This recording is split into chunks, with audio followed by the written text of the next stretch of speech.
Hello and this is Rekha Kushwaha and welcome to M for teaching. हाजिर हूँ आप सभी के सामने बहुत ही अमेजिंग कंटेंट के साथ जो या जिसको लेकर आप लोग बहुत ज़्यादा डाउट में हैं, क्योंकि अपकमिंग हमारे सामने बहुत सारे टीचिंग एग्जाम्स हैं। मोस्ट ऑफ 5 जुलाई को जो हमारा सीटेट है उससे रिलेटेड। तो आज इस वीडियो में हम पूरा टॉपिक कवर करेंगे। हमारा टॉपिक का नाम है समावेशी शिक्षा, जैसे कि आप लोगों को दिखाई दे रहा होगा, इंक्लूसिव एजुकेशन जिसे कहा जाता है। और ये ऑल टीचिंग एग्जाम्स में कम से कम 5 से 6 मार्क्स की वेटेज लेकर आता है और टेट एग्जाम में सबसे ज्यादा लेकर आता है। तो आज इस वीडियो में पूरा टॉपिक कवर करेंगे, साथ ही आप लोगों के सामने मोस्ट इंपॉर्टेंट एमसीक्यूज भी होंगे लास्ट में। तो कंटिन्यू कीजिए, लास्ट तक वीडियो जरूर देखिए और अपना पॉजिटिव फीडबैक एंड सपोर्ट देने के लिए आप लोग स्टार्टिंग में ही लाइक हिट कर दीजिए, ताकि मुझे रिस्पॉन्स आप लोगों का अच्छा मिले, ताकि मैं ऐसे ही आप लोगों के सामने अपकमिंग कंटेंट भी लेकर आती रहूँ। तो स्टार्ट करेंगे। सबसे पहले तो आप लोग पूरी तरीके से एम फॉर टीचिंग से मुझसे जुड़ सकते हैं। ये लिंक आप लोगों को डिस्क्रिप्शन में मिल जाएंगे। सभी लिंक से जुड़े एम फॉर टीचिंग के अकॉर्डिंग और सब्सक्राइब कर दें। एवरी वीडियो का नोटिफिकेशन आप लोगों को टाइम पर मिल जाएगा बेल आइकन के साथ। सो स्टार्ट करेंगे। एक्चुअल में जो समावेशी शिक्षा है, ऑलरेडी मैं बता चुकी हूँ, इसकी वेटेज ऑलरेडी बहुत सारे एग्जाम्स में अभी तक हमने देखी है। As a MCQ based content के अकॉर्डिंग आता है। एक एक क्वेश्चन आप लोगों के लिए इंपॉर्टेंट है। एक एक चीज जो भी समावेशी शिक्षा में इंपॉर्टेंट है उन सभी को मैं कंटिन्यू करवाऊंगी, चाहे वो उसकी डेफिनेशन से रिलेटेड हो, चाहे उसकी इंपॉर्टेंस है, चाहे उसके सिद्धांत यानी कि प्रिंसिपल्स हैं, सभी को हम कंटिन्यू करेंगे। तो सबसे पहले आप लोगों के सामने एक छोटा सा पैराग्राफ है, जिसके जरिए आप लोग अच्छे से समझ जाएंगे कि एक्चुअल में समावेशी शिक्षा या इंक्लूसिव एजुकेशन होता क्या है। समावेशी शिक्षा एक ऐसी प्रणाली है या एक ऐसा सिस्टम है, एजुकेशन सिस्टम है, जिसमें या जिसके अंतर्गत सभी विद्यार्थियों को समान शिक्षा देने के लिए ऐसा नियम बनाया गया है, जहां पर हर बच्चे को समान शिक्षा दी जाएगी, प्रदान की जाएगी। ठीक है, इस शिक्षा में सभी बच्चों को समान रूप से शिक्षा दी जाती है। सभी बच्चों से अर्थ है उन बच्चों को भी जो विशिष्ट बालक हैं, जो विशिष्ट बच्चे होते हैं, जो स्पेशल चिल्ड्रन होते हैं, उनको भी शामिल किया गया है। मतलब हर बच्चे को एक साथ पढ़ाया जाना ही हमारा क्या कहलाता है, समावेशी शिक्षा कहलाया जाता है। ठीक है, और कैटेगरी के अकॉर्डिंग आप लोग देख सकते हैं, शारीरिक विकलांग या कोई शारीरिक कमियां हो सकती हैं उस बच्चों के अकॉर्डिंग, जैसे कि सुनाई नहीं देना, चलने में कठिनाई, मानसिक विकलांगता या लिखने पढ़ने में कठिनाई महसूस करना, या कोई भी अन्य कमजोरी उनके अंदर हो सकती है। तो उन सभी बच्चों को एक साथ सामान्य बालकों के साथ, सामान्य बच्चों के साथ पढ़ाया जाना क्या कहलाता है, समावेशी शिक्षा कहलाया जाता है, जहां पर विशिष्ट बच्चों की योग्यताओं को भी उभारा जाता है सामान्य बच्चों के साथ। क्लियर है? मेरे हिसाब से तो बिल्कुल इस पैराग्राफ से क्लियर हो गया होगा कि एक्चुअल में समावेशी शिक्षा होता क्या है। इतना ही जानना जरूरी नहीं है, और भी बहुत सारी चीजें हैं जो समावेशी शिक्षा से रिलेटेड एज अ क्वेश्चंस आएंगी, तो उन्हें हम आगे कंटिन्यू करते हैं। एक छोटी सी पिक्चर आप लोगों को पूरा की पूरा समावेशी शिक्षा का टॉपिक समझा देगी। यहाँ पर बहुत सारे सामान्य बच्चों के आप लोगों के सामने पिक्चर्स नजर आ रही हैं, बट इनमें कुछ विशिष्ट बालक हैं। जैसे आप लोग इस बच्चे को देख सकते हैं, इस बच्चे को देख सकते हैं, ये कहीं ना कहीं विशिष्ट बालक है और सामान्य बच्चों के साथ ही पढ़ रहे हैं। तो ये है हमारा इंक्लूसिव एजुकेशन का एक एग्जाम्पल। ठीक है, अब चलते हैं नेक्स्ट। समावेशी शिक्षा 3 पार्ट्स में डिवाइड होता है, यानी कि 3 भागों में इसे बांटा गया है। पहला है फिजिकल डिसेबिलिटी, यानी कि शारीरिक मानसिक विकलांगता। देन है लर्निंग डिसेबिलिटीज, यानी कि अधिगम अशक्तता, जिस तरीके से आप लोग कह सकते हैं, हमने टॉपिक पढ़ा था असक्षमताएं, जिसमें डिसलेक्सिया, डिस्कैलकुलिया, डिस्ग्राफिया आता है, उन सभी के अकॉर्डिंग आता है लर्निंग डिसेबिलिटीज। थर्ड है हमारा चिल्ड्रन फ्रॉम शेड्यूल कास्ट, यानी कि अनुसूचित जाति या शेड्यूल ट्राइब, अनुसूचित जनजाति या इकोनॉमिकली वीकर जो स्टूडेंट्स होते हैं, उनके अकॉर्डिंग निर्धन एवं पिछड़े वर्ग के बच्चे। इन तीनों को ही समावेशी शिक्षा में क्या दिया गया है, एक जगह दी गई है। समावेशी शिक्षा के अकॉर्डिंग इन तीनों कैटेगरी से जो बच्चा बिलोंग करता है उसे समावेशी शिक्षा में शामिल किया गया है। तो ये एक्चुअल में आप लोगों को याद रखना है कितने पार्ट्स में डिवाइड है, क्योंकि ये क्वेश्चन बार बार पूछा जाता है। अब चलते हैं हम आगे। यहाँ पर आप लोग अगेन एक एग्जाम्पल आप लोगों के सामने रख दिया है मैंने, इससे और भी आप लोगों को अच्छे से क्लियर हो जाएगा कि इसमें सारे के सारे कैटेगरी के बच्चे हैं और इंक्लूड है यहाँ पर, और इसी को एज अ इंक्लूसिव एजुकेशन कहा गया है, समावेशी शिक्षा कहा गया है। ठीक है, सो कंटिन्यू कीजिए, आगे बढ़ेंगे। अब आ जाता है एम, यानी कि उद्देश्य, क्यों रखा गया इंक्लूसिव एजुकेशन को, क्यों शामिल किया गया। तो यहाँ पर एक एक पॉइंट आप लोगों के लिए बहुत जरूरी है। 9 पॉइंट्स होंगे टोटल, तो अच्छे से आप लोगों को समझना है। पहला पॉइंट है, बच्चों में विशिष्ट बच्चों की पहचान करना और किसी भी प्रकार की असमर्थता का पता लगाकर उनको दूर करने की कोशिश करना। अगर सामान्य बच्चों के साथ कोई भी विशिष्ट बच्चा पढ़ रहा है तो उसकी कमियों को दूर करने का सबसे पहला मोटिव बनता है, पहला जो उद्देश्य बना वो यही है कि उनकी कमियों को दूर करना है। ठीक है। सेकंड है, विशिष्ट बच्चों को आत्मनिर्भर बनाकर उन्हें समाज की मुख्य धारा से जोड़ना। ऐसे बहुत सारे बच्चे आप लोगों ने देखा होगा जो कहीं ना कहीं किसी ना किसी कमी से आज भी हमारे देश का नाम रोशन कर रहे हैं। इतने सारे एथलीट्स हैं जिनके पास एज अ मतलब पैर नहीं है, फिर भी वो हमारे देश का नाम रोशन कर रहे हैं। तो इस तरीके से आप लोग एक एग्जाम्पल ले सकते हैं तो जो इस पॉइंट को कोरिलेट करेगा। तो आप लोगों के लिए क्वेश्चन है कि उस पर्सन का या उस मोस्ट फेमस एथलीट का नाम बताना है जिन्होंने, या चाहे एक हो, चाहे दो हो, चाहे तीन हो, कोई भी आप अपनी मर्जी से, जिन्होंने हमारे देश का नाम रोशन करा है और वो एज अ स्पेशल चाइल्ड के अकॉर्डिंग, स्पेशल पर्सन के अकॉर्डिंग आते हैं, तो उनका नाम आप लोग बता सकते हैं ताकि और भी कैंडिडेट्स को इंस्पिरेशन मिले। थर्ड है, लोकतांत्रिक मूल्य के उद्देश्यों को प्राप्त करना। ठीक है, यानी कि लोगों से जुड़ा जो नॉर्मली सारे के सारे जो अधिकार होते हैं उससे रिलेटेड, या वो सभी उद्देश्य या वो सभी जो भी राइट्स हैं, जो भी अधिकार है, उन बच्चों को मिलने चाहिए। इसलिए जागरूकता की भावना का विकास करने के लिए उन बच्चों में जागरूकता, ताकि वो आगे बढ़े, अपनी कमी को लेकर वो एक जगह या एक कमरे में या एक कोने में ना बैठे रहें, अपने आप को आगे बढ़ाएं, अपने आप को मोटिवेट करें। तो इसके लिए इसकी शुरुआत की गई।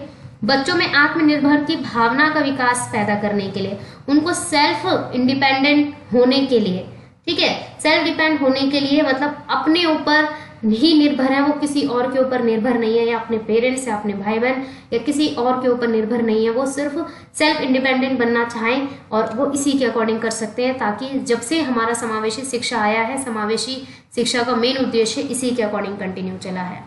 ठीक है, आगे हम कंटिन्यू करेंगे। देन है हमारे सामने पॉइंट, समावेशी शिक्षा में यह सुनिश्चित करना होगा कि कोई भी व्यक्ति शिक्षा में दाखिले से वंचित ना रह पाए। और ये भी एक कंटिन्यू किया गया कि जो समावेशी शिक्षा है उसके अकॉर्डिंग कोई भी बच्चा शिक्षा से दूर ना रह पाए, मतलब उसके लिए वो ये ना सोचे कि उसके लिए शिक्षा बनी ही नहीं है। उन सभी के लिए शिक्षा बनी हुई है जो कहीं ना कहीं किसी न किसी कमी से जूझ रहे हैं, उन सभी के लिए शिक्षा को बनाया गया है। ठीक है, देन है हमारा पॉइंट, समावेशी शिक्षा में यह सुनिश्चित किया जाए कि कोई भी बच्चे को, चाहे वह शारीरिक अपंगता से ग्रस्त हो या फिर शिक्षा के किसी समान अवसर से वंचित ना किया जा सकता, उन्हें आंगनवाड़ी या स्कूली शिक्षा से किसी भी प्रकार से रोका ना जाए। इसलिए भी समावेशी शिक्षा का एक मेन मोटिव रखा गया। ठीक है, तो सारी की सारी चीजें यहाँ पर आप लोगों को क्लियर दे रखी हैं मेरे हिसाब से। तो और इसको एलेबोरेट करना मतलब तो इस तरीके से हो जाएगा जहां पर आप लोगों को कुछ नहीं पता, कुछ चीजें आप लोगों के सामने कंटिन्यू चलती आ रही हैं, तो एक एक पॉइंट आप लोग आसानी से समझ सकते हैं। देन है हमारे सामने, समावेशी शिक्षा में यह सुनिश्चित किया जाए कि शारीरिक विकलांगता और मानसिक रूप से अपंग बच्चों को पढ़ाने लिखाने के लिए शैक्षिक संस्थाओं को, गैर शैक्षिक संस्थाओं को विशेष व्यवस्था की जानी चाहिए। ऐसे अध्यापकों की नियुक्ति की जाए जो विशिष्ट बालकों को पढ़ाने के योग्य हों। आप लोगों ने देखा होगा कि आज के टाइम पे स्पेशल एजुकेशन के अकॉर्डिंग बहुत सारे टीचर्स कहीं ना कहीं बढ़ रहे हैं, उनकी जो नंबरिंग है वो बढ़ रही है, क्योंकि वो कहीं ना कहीं एक उस योग्य बनना चाहते हैं ताकि वो विशिष्ट बालकों को पढ़ाए, मतलब पढ़ाएं, आगे चल के पढ़ाएं, कहीं ना कहीं वो टीचर बने और आगे चल के उन बच्चों को पढ़ा सके। इसलिए हर विद्यालय में कहीं ना कहीं ऐसे टीचर्स अवेलेबल हैं जो, या जिन बच्चों, जो उनके सामने अगर कोई ऐसा बच्चा है तो वो उसे आसानी से पढ़ा सकते हैं। और सारी फैसिलिटीज भी सभी जो भी शैक्षणिक संस्थाएं हैं या गैर शैक्षणिक संस्थाएं, सभी में आज के टाइम पर अवेलेबल है ये सारी चीजें।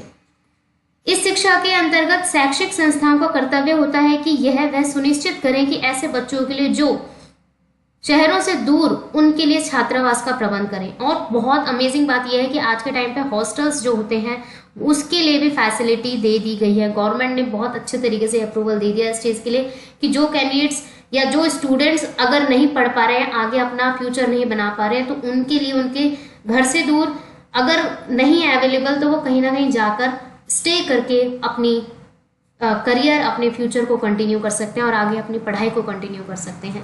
तो ये था समावेशी शिक्षा में पर्टिकुलर उसका उद्देश्य, उसका मेन मोटिव रखने का। ठीक है, अब चलते हैं कि समावेशी शिक्षा के अधिनियम में 2 एक्ट आए, डिसेबिलिटी एक्ट 1995 और नेशनल ट्रस्ट एक्ट 1999। याद रखना है दोनों कौन कौन से ईयर में आए, ये आते हैं ज्यादातर DSSB में। ठीक है, और अब तो KVS में भी पूछा जाता है पेडागोजी का कंटेंट, तो उसमें भी आता है ये।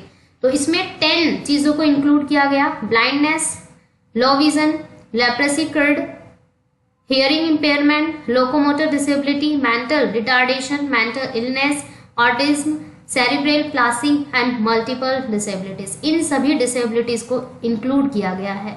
अगर इनसे रिलेटेड कोई बच्चा है तो उसे शामिल किया जाएगा, उसे सामान्य बालकों के साथ पूर्ण रूप से शिक्षा दी जाएगी।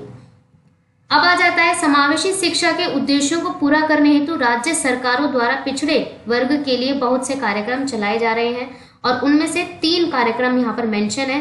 बालकों के लिए मुफ्त किताबों की व्यवस्था करना, मुफ्त पोशाकों और छात्रावास का प्रबंध करना, और सभी स्तरों पर निःशुल्क शिक्षा देना। ये कौन से एक्ट से रिलेटेड है? ये एक्ट है हमारा RTE, यानी कि 2009 में जो एक्ट बना था, राइट टू एजुकेशन, उससे शामिल है ये। ठीक है, अब बढ़ेंगे आगे। अब आ जाता है समावेशी शिक्षा का लाभ।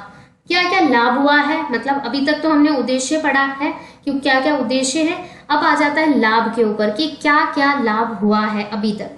समावेशी शिक्षा के कारण असक्षम बालक सामान्य बालक के साथ सम्मिलित होकर लाभान्वित होते हैं। बिल्कुल हुआ है ये, ऐसा हो भी रहा है और होता भी है। व्यक्तिगत भिन्नताओं के फलस्वरूप समावेशी शिक्षा अधिक लाभप्रद है। बिल्कुल सही है। समावेशी शिक्षा अधिकतम लाभ के लिए उपयुक्त होती है जिसमें सामान्य, असक्षम, विशिष्ट बालकों या बच्चों को समान लाभ मिलता है। ठीक है, समायोजन की समस्या को दूर करने के लिए समावेशी शिक्षा लाभप्रद है। बिल्कुल सही। कुंठा और ग्रंथियों को समाप्त करने के लिए समावेशी शिक्षा लाभदायक होती है। कुंठा यानी कि कई बार ऐसा होता है ना कि बच्चे एक दूसरे को चिढ़ाते हैं, इरिटेट करते हैं उस चीज के लिए कि वो ऐसा है, तू पढ़ नहीं सकता। इन सब चीजों को दूर किया गया है समावेशी शिक्षा के अकॉर्डिंग। विशिष्ट बालकों की समस्या को समझने और समाधान में समावेशी शिक्षा लाभप्रद है। बिल्कुल सही है। समस्यात्मक बालक बनने से रोकने के लिए समावेशी शिक्षा बहुत जरूरी है।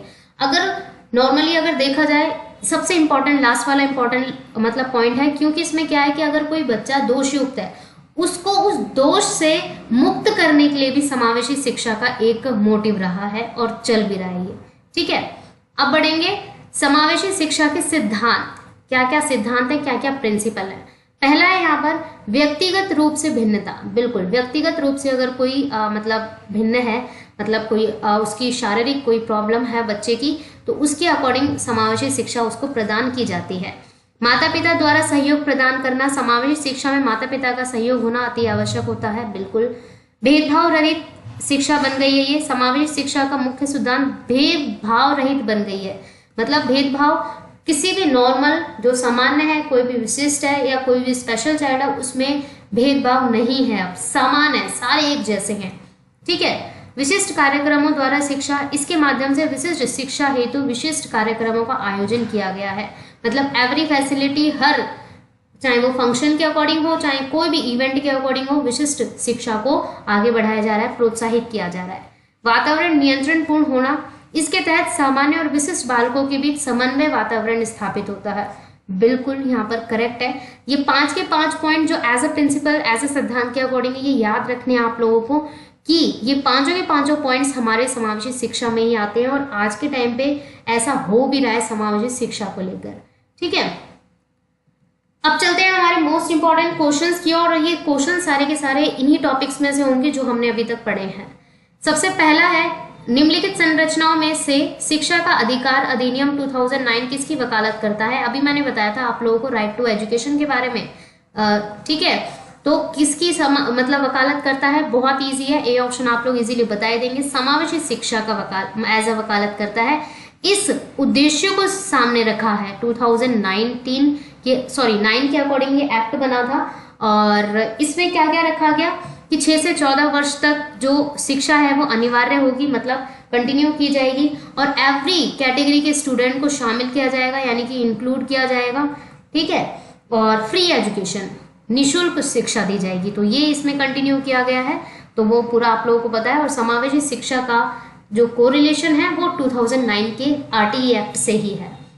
देन है हमारा क्वेश्चन, डैश यह विचारधारा है कि सभी बच्चों को एक नियमित विद्यालय व्यवस्था में समान शिक्षा प्राप्त करने का अधिकार हो। किसकी मुख्य धारा के अकॉर्डिंग? मुख्य धारा शिक्षा के अकॉर्डिंग, विशेष शिक्षा के अकॉर्डिंग, बाल सांस्कृतिक शिक्षा के अकॉर्डिंग या समावेशी शिक्षा के अकॉर्डिंग? बहुत इजी है, डी ऑप्शन यहाँ पर करेक्ट होगा। आप लोग देख सकते हैं 7 जुलाई के पेपर में आए हैं 2019 के। तो किससे रिलेटेड है? समावेशी शिक्षा से ऐसा हुआ है कि सभी बच्चों को सभी अधिकार, समान अधिकार या समान शिक्षा का अधिकार मिले। बिल्कुल सही आंसर है डी ऑप्शन। नेक्स्ट है हमारा क्वेश्चन, मैच करना है यहाँ पर स्तंभ क को बच्चों के अकॉर्डिंग उनकी प्राथमिक विशेषताओं के सही मिलान के अकॉर्डिंग प्रस्तुत करना है, मतलब मैच करना है कॉलम ए और कॉलम 2 को, सॉरी ए और बी को। तो यहाँ पर अगर मैं बताऊं तो सही आंसर मैं बता देती हूँ डायरेक्ट। तो करेक्ट आंसर यहाँ पर हमारा ए ऑप्शन होगा, यानी कि फर्स्ट को किससे मैच किया गया है? डी से। प्रतिभाशाली बच्चों को शीघ्रता से एवं स्वतंत्र रूप से सीखने की योग्यता प्रदान की गई है। ठीक है, सेकंड ऑप्शन को ए से मिलाया गया है, यानी कि अधिगम अशक्तता किससे रिलेटेड है? धारा प्रभाव पढ़ने में कमी से रिलेटेड है। ठीक है, थर्ड है हमारा, थर्ड को बी से मैच किया गया है, यानी कि सृजनात्मक मूल समाधानों के बारे में सोचता है। जो क्रिएटिव बच्चा होता है वो मूल समाधानों के बारे में सोचता है, उसकी थिंकिंग बहुत ही अपर लेवल की होती है। फोर्थ ऑप्शन है यानी कि सी, और फोर्थ को हम सी से मैच करेंगे, यानी कि अवधान की कमी, अति सक्रियता, व्यक्तिगरम यानी कि ADHD, यानी कि आसानी से विचलित होने की आदत हो जाती है उस बच्चे को। तो नॉर्मली ये था एक मैथ्स जो आप लोगों को याद रखना है। इधर तो सारे के सारे बच्चों की कैटेगरी के अकॉर्डिंग दे रखे हैं, और यहाँ पर उनकी जो स्पेशलाइजेशन है, उनकी विशेषता है, वही बताई गई है। अब आप लोगों के लिए सेकंड क्वेश्चन है जिसका आंसर आप लोग कमेंट सेक्शन में देंगे।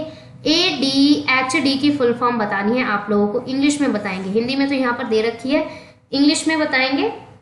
ठीक है, नेक्स्ट है हमारे सामने फोर्थ क्वेश्चन, बच्चों में प्रतिभाशालीता डैश के कारण हो सकती है। बच्चों में प्रतिभाशालीता किसके अकॉर्डिंग होती है? आनुवांशिकता और वातावरण के बीच अंतःक्रिया, एक संसाधन समृद्ध वातावरण, सफल माता पिता, या एक अनुशासित दिनचर्या? बिल्कुल सही है हमारा इसका ए ऑप्शन, यानी कि आनुवांशिकता और वातावरण, जो एनवायरमेंट हेरिडिटी के अकॉर्डिंग जो बच्चा है वो क्या बन सकता है? प्रतिभाशाली। अगर ये दोनों आपस में मैच कर जाते हैं और बिल्कुल अच्छे से अंतःक्रिया करते हैं, कोरिलेट करते हैं बिल्कुल, तो वहां पर जो बच्चा है वो कैसा होता है? प्रतिभाशाली होता है। 2018 में ये क्वेश्चन आया है 9 दिसंबर के पेपर में। नेक्स्ट है हमारा क्वेश्चन, फिफ्थ क्वेश्चन है, अलग अलग सोच वाले पैटर्न उन बच्चों की पहचान करते हैं। विकलांग, डिस्लेक्सिक, सृजनात्मक या प्रत्यास्थी। देखिए, वो बच्चा जो अलग अलग सोच के पैटर्न को कंटिन्यू करता है तो वो होता है सृजनात्मक बच्चा, यानी कि क्रिएटिव बच्चा।